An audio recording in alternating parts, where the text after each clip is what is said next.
All right, welcome to another video from the Outdoor Annals. Today I've got something crazy fun for you. It's about halfway through the year, and I think I want to talk about the 5 most influential knives slash knife brands that have hit me so far, being about, 6 months into the year. Before I jump into those, if you wouldn't mind just taking a second, couple seconds, don't worry, I'll wait, hit that subscribe button down below. I would really appreciate that. I try to put at least 2 or 3 knife and axe videos out every week, and that really would help the channel. I'm small and growing, and every little bit helps. Hit that like button too. Leave some comments as you have your preferences. I really love the back and forth that we get from this channel. There's so many really cool people with awesome just knowledge about this entire industry, and it's really good to, the more the merrier. All right, so let's jump into the most influential knives of the year for me. And I'll just kind of preface this with last year and kind of the beginning of this year, I had a lot of failures in the industry from brands that just brought really bad quality control. It just seemed to be really slipping in the last couple years, especially from US brands. So part of my goal was to find better brands to replace those just that are slipping, that were failing, and to bring some joy back into the market. For me, like, I like really high quality stuff. If I'm going to spend a good amount of money, I want it to be a really good knife, a really good axe. I don't just want hype or just all the groupthink that goes behind. So that was kind of like moving into this year what I was really feeling. And I've not been disappointed. This has been a great year so far, and I have so many cool projects and stuff on the way that I'm pumped. But let's start with probably the first brand and knife that really kind of moved me into a positive funk. And that's going to be Winger Blades. This is the MSK from Winger Blades. And this was a new style of knife for me because it's a very thin stocked Scandi blade.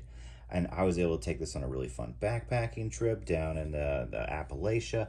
Just it was something different for me, something where I took something that was a little heavier than I normally would, a full-on thin Scandi grind in CPM 3V from a new maker, and it was a different style. This is more like a tactical wood knife, and it just brought something different to the table, and I have loved it. And it brought thin stocked Scandis to mind for me, and that really changed the perspective on how I saw Scandi edges from now on. I really believe the Scandi grind really thrives in a thin stock knife. Nothing really bigger than, like 0.125 or 0.13 thick. If you can get something that thin, you get the benefits of a Scandi, but you also have a knife that's thin enough to do food prep, to do just regular cutting tasks, and you don't know the difference. And Winger Blades really thrives in that area of really thin stock Scandis. So super cool addition just to my knife base, my knife knowledge and skills. This changed the game for me. It allows me to now do really awesome woodwork, wood prep, fire prep, and then also be able to, take the same style of knife and rock, with the family, go to the park and be able to do food prep at the same time, or go backpacking and have your cake and eat it too. For a backpacking knife, I'm generally cordage, packages, and then if you have time and you're not exhausted at the end of the night, you make a fire. And that's exactly what I did. And this knife thrived at it in every single way. And it also showed me basically a new version of carrying knives. Winger uses these really cool pocket sheaths that they do fill most of the pocket, but they bring most of the knife into the pocket. And I've got a lot of different ones. You can EDC this kind of larger fixed blade, and it still just sticks out of the pocket like that much. That's not bad. Depending on your shirt that you're carrying, that you're wearing, this completely disappears. So this brand is super influential on me just for carrying knives, and then also for just the style of knife. So absolutely love Winger. After that, I kind of jumped into Lisha Knives, and this was really one of the main, I don't want to say replacements, but upgrades and knife quality control that I've ever seen out there. So this was the Little Canuck, the first one I ever got, and essentially it is a beautiful little Canadian knife, small belt knife slash large EDC, and this thing's an AEBL. And what I found with this is that it was pretty much the highest fit and finish I have seen on a knife this style. And it was also the sliciest blade I've pretty much ever used in a knife. This gets down so thin to an insane secondary bevel on here that it just slices amazingly well. And for me, this does woodwork, this does EDC tasks, this does utility cutting, this does fishing. It really just brought joy back into my knife world when I found Lisha Knives, essentially. It just is so good. I now have quite a few and some really cool reviews coming up from Lisha. He's got, honestly, probably one of the top knives of the year. It's not that this isn't one of the top knives of the year, but it's good. Trust me, good things are coming. And this has been great. I've taken this everywhere. You can kind of check out my Instagram. Like, I've used this knife for everything. Fishing, utility, EDC, it's been everywhere. But the fit and finish and the quality that has come from this brand, and for Christian over there, is just insane. And it's also a really cool guy to talk to.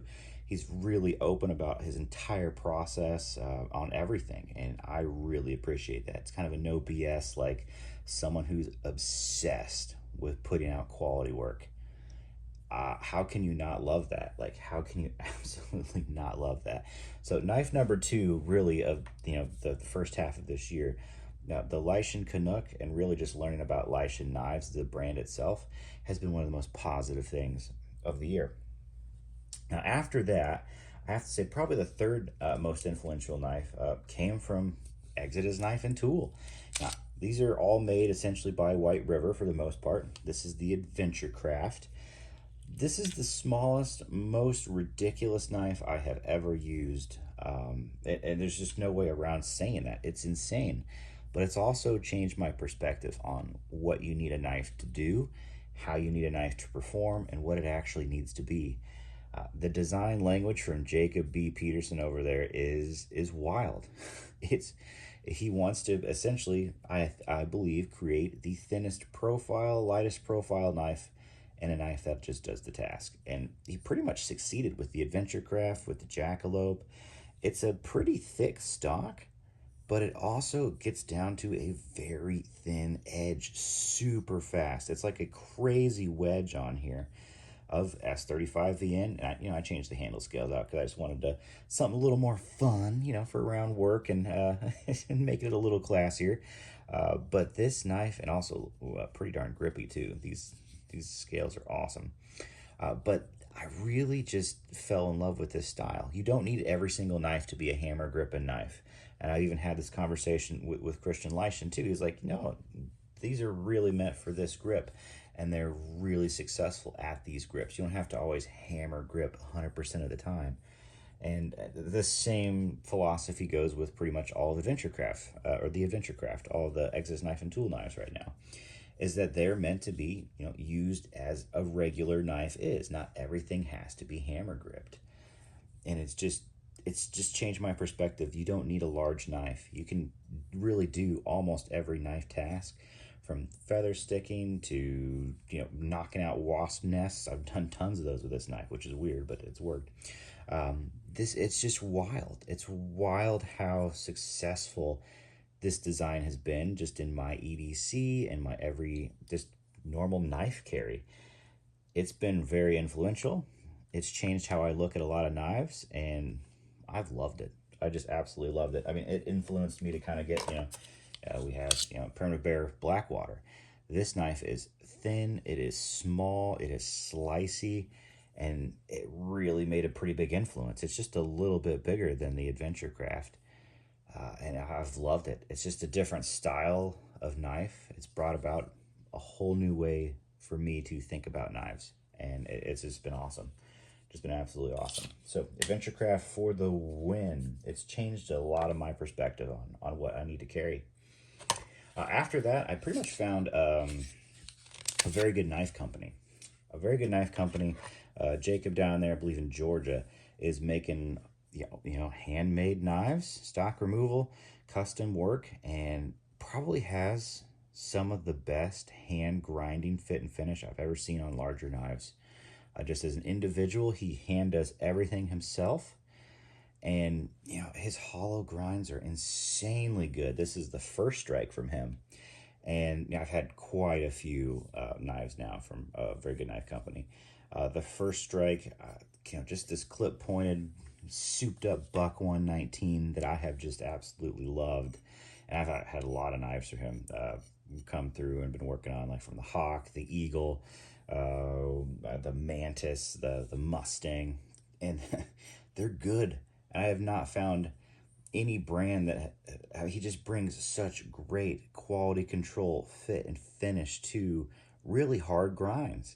I've got multiple hollow grinds from him, and these knives are not only tough, they are slicey, and they are just fantastic to use for utility blades. I think that's really where I feel very good knife companies come in, is it's my utility, just beat the crap out of on the property in the back, sort of knife. Like, that's what it fits the role for me. It's a user. It's a hard core user knife, and I absolutely love that's what he brings to the table.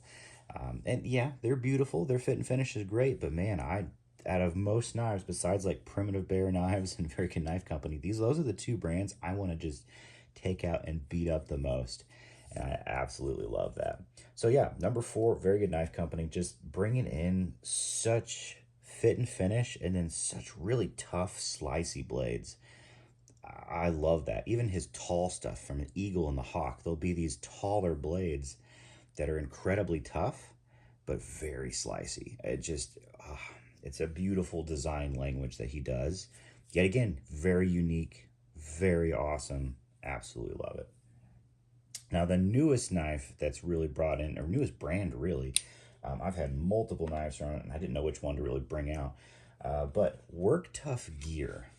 They've been around for a long time, and I have not given them the light of day that I should have. These come out of Taiwan, and I think a lot of that was why I haven't given them the price of them and the location. I have just kind of just stayed away from. I love the look of a lot of their designs, but that's been and I'm sad that I've been away from them for too long, honestly. The truth is, they're pretty much a custom slash semi-custom shop. Like, you're getting semi-custom work, hand grinds on absolutely everything. Some of the most beautiful fit and finish I have seen from a quote-unquote semi-production company anywhere. And I mean it. I've had multiple knives come through from them. The blade grinds are immaculately done. Absolutely immaculate. The design work, and you can tell, like, the love they have over there, just for making and improving knives. The Gen 2, I've got multiple Gen 2s of knives from them now, and I can see, like, the differences from where they started, where they are now. How much Vic listens to people over there is incredible. How much he takes on feedback and then puts it into the next generation of knife, which makes it that much better. This is a Gen 2 Lanzetta, and it is now a woodworking beast. It's incredible. I love it in almost every way, shape, and form. One of the most ergonomic handles out there for a larger belt knife. One of the best convex grinds that I have seen on a knife this big. Saber Vex, it's just beautiful. Great transition on tracker blades. It's hard to beat the quality for the price, and I think that's what always shocked me. Is I always thought maybe the price was a little too high for what you were getting, until I got them in hand. This is K329, an incredible steel, immaculate fit and finish on here, and the design work, excellent, just absolutely excellent. I can only just say I am sad that I did not get into these way sooner. That's just, it is what it is. I am so happy about Work Tough Gear. They're nuts, absolutely nuts. They are a treasure in the knife industry right now, and they should be probably a lot bigger than they are. And that's okay. I enjoy the fact that I can still get their runs when they come out. But they do their knives and runs. So if you really see something that you like, they are like a semi-custom running.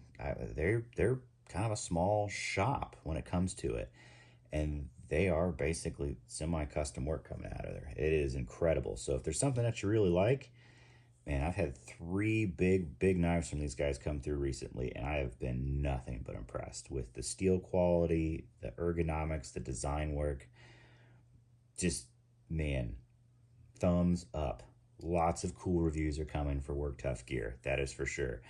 Seeing all the guys that people that I know in the industry that love them so much. You've got Scab, you've got the Last Huntsman Outdoors. That, man, they're pretty big fans for a reason, and they just love the performance they get.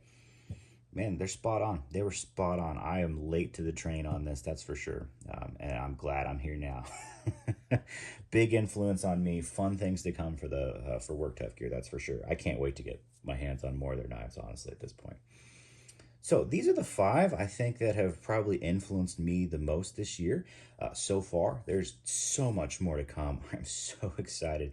And I'm not going to say these are like my top five favorites, but these really have had a big impact on me. And they have changed just the knife industry for me in such a positive way. And I've got new experiences with new types of Scandies, the love for truly super thin V edges, and then being able to really respect just a new style of a thin knife is incredible.